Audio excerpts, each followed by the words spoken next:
Hey, this is the part 3 of the Community Shield match between Arsenal and Man City. At the end of part 2, we saw that Julian Timber's shoe had come off and City had played the ball out to allow him to get it back. Now, as the play restarts, Arsenal takes the throw in and hand over the ball to City. While the ball is on its way, coming from that side, both Rodri and Kai scan to read what's there on this side. Ball on the way to him. Diaz makes a critical scan to check his option. Also, since the ball's coming from that side, Kai anticipates it to be played to this side and so starts moving out there. He scans as he moves out. Rodri sees that there's a space here. He drops to give option. And while the ball's on the way, he scans and notices that Kai's moving wider. Rice immediately reads that Rodri is going to receive the ball in space. He's on a mission to not allow him time and space on the ball. So he points out to Kai to follow Rodri. Rodri scans back quickly to check if Kai is following him or not. Notice that Martinelli had moved into central midfield because the ball was on that side. As Diaz collects the ball, he expects him to play towards this side, and so he scans to check Walker's position. At this moment, Rodri fully expects to get the ball, and so he scans very quickly to check if Kai is following him or not. He realizes that he is. In fact, both Kai and Odegaard are coming to press him. They don't want to allow him time and space to turn with the ball and play forward. Diaz notices their movement and concludes that Rodri is in too tight a situation. On this side, Kyle Walker's already trying to make the field wide. Look at the way he moves, hopping backwards, always keeping his body oriented to the ball. Diaz plays to Stones. Kai sees that Stones is in space and rushes forward to press him. As the ball's on the way, he scans to check what are Stones' options. Martinelli too concludes that it's coming to Walker and so starts getting closer to him. Ball on the way, Rice and Rodri use this moment to scan. They're trying to assess where's it gonna go next. Stones receives on a half turn with a hop and looks up. Haaland's been casually strolling back. Just as Stones looks up, he sees the opportunity to run in behind. And as their eyes meet, he pulls the trigger, expecting Stones to play an overhead through pass in behind. Kai knows that he can't win it from Stones in this situation. However, he must press. But from which direction? He scans to decide where should he move. Stones sees Haaland make that run. He evaluates it, but for some reason decides against playing that pass. Perhaps Arsenal centre-backs have moved to cover Haaland's run. Or perhaps Ramsdale is higher up to scoop any overhead passes. We don't really know what was his reason, but he does decide against playing that ball. Now he has space here to carry the ball forward through here. But as the last line of defense, it would be stupid of him to take such an unnecessary risk. He could have also played to Walker here, but decides against that too. Again, I'm not sure what was the reason for that, but City doesn't seem keen to use Walker in the build-up phase, and so Stones turns inwards to use his safe back pass options. Rodri sees him turn and expects him to play backwards, and so he quickly scans to check where's his goalkeeper. Odegaard's been coming to close down Rodri. He too sees Stone's turn and anticipates that it's going to go towards Diaz. He gets ready to run there. But he doesn't want to commit too early. He waits and adjusts his position till the pass is made and then rushes up. Now, Odegaard's not attempting to win the ball. Instead, he's trying to put just enough pressure on him to not allow him to lift his head up and pick and choose his passes. He's trying to pressurize Diaz into making a hasty decision. Also notice how he curves his run to block Diaz's forward passing options. Kai sees Odegaard's rushing up, and that he must back up the press by blocking the passing lanes available on this side. Kovacic understands that Diaz is coming under pressure, and so he drops to give him an option. Diaz tries to lift his head up, but could do so very briefly because Odegaard's onto him. He knows he must release the ball quickly, and so he turns to use the safe back pass option. Kai sees Diaz turn backwards and anticipates immediately that it's going to be played to the goalkeeper. He also senses that their press seems to be working as City's defenders are unable to lift their heads up. Getting even more aggressive right now might make City commit a mistake, and so he charges on. Diaz passes to Ortega and drops immediately to provide an option on that side. Stones too is dropping for the same reason on this side. Kai curves his run to block Ortega's passing options on this side. Both Rodri and Kovacic notice the sudden aggression from Arsenal and they see that Ortega is coming under pressure and needs to play quickly, so they both drop to give him an option. Ortega, on the other hand, believes that he still has time on the ball, so he collects the ball and looks up.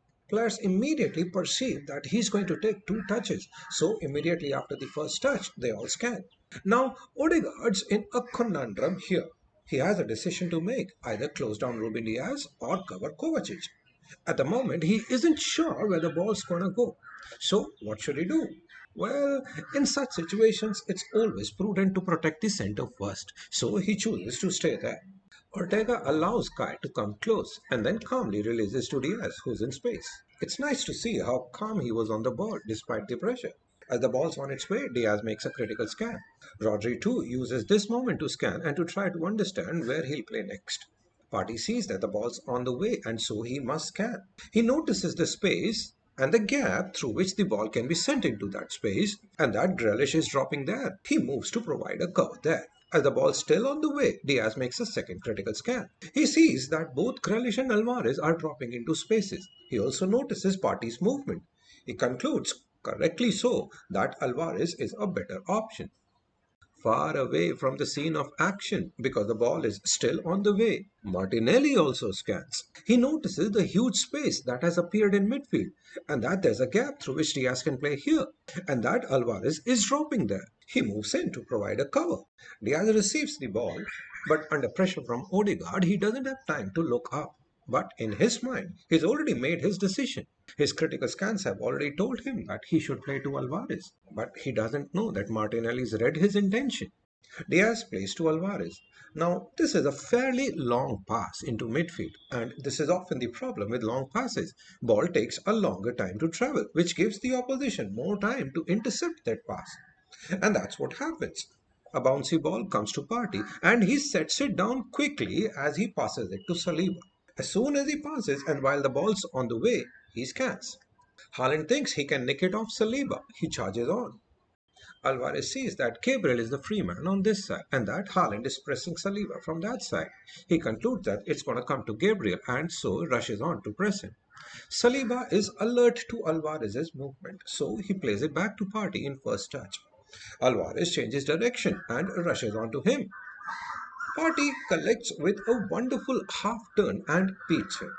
Bernardo's been standing wide on the right wing, providing the width. As Arsenal gets the ball, he realizes that he needs to get compact. He sees that Rice is in space and there's a gap to play to him. He anticipates that it's going to come to him and so rushes on to press him. Rodri, on the other hand, notices that Martinelli is in space and that Party is likely to play to him. So he's moving up to close him down. Party flicks the ball with the outside of his right foot to Martinelli and moves to receive a back pass, attempting to play a 1-2. Alvarez realizes his mistake, that he jumped into tackle too early, and that he's been beaten now. He knows that Party will now run free in midfield. He can't let that happen, so he sticks out an arm to try to block his run. Rodri notices that Martinelli is going to receive the ball and that he's coming from blindside, so he charges on to try to win the ball with a blindside tackle. Martinelli fumbles the ball. I'm not sure why that happened. Probably because of the pressure from both Rodri and Kovacic. But great players are not supposed to lose balls like this. Anyway, it falls to Alvarez, who takes it on the back foot as he turns, sees the space ahead, and charges on. Martinelli is determined to give the chase. It was he who had lost the ball, so it is his duty to chase the ball like a mad dog for the next 8 to 10 seconds and to try to win it back. Party sees that he is the nearest one, so it is his duty also to press the ball carrier. Party closes in quickly and tries to get the ball off Alvarez, but he turns and puts his body in between to shield the ball. Party pulls Alvarez by his shoulder and breaks his run. This was also his way of getting back at Alvarez for the way he had disrupted his run just a few seconds ago. But look at the way City protest. Almost instantaneously, Alvarez, Rodri and Grealish raise their hands asking for a foul. Now this is something that City does really well. The players near the crime scene all raise their hands immediately and together to call for a foul. Often enough, the ref ends up thinking, hey, everybody could see that this was a foul, so it must be a foul. Here also, ref calls out a foul. Now, was it a foul? Yes, it was. However, the thing to learn is how City pressurizes the referee. Kovacic rushes to get the ball, but he wants to prevent a quick restart to allow time for his teammates to get back into position. He's also angry over how he lost his battle with Alvarez. I mean, Alvarez first blocked Party from playing a 1-2 by extending his arm. Then he carried the ball forward in an area that was supposed to be Party's hunting ground, and then shielded the ball by putting his body in between. In a span of like 5 seconds, he's beaten Party three times. So Party is angry and frustrated. And in his frustration, he kicks the ball away. Now that is a yellow card offense because any attempt at time wasting is a mandatory yellow card. Notice the way Grealish immediately puts pressure on the ref. Party tries to clarify that he merely passed the ball back to the correct spot of the foul. And then he apologizes also. But the ref isn't buying it. And he ends up picking a yellow for it. Well, that's the end. This part was rather short. See you in part 4.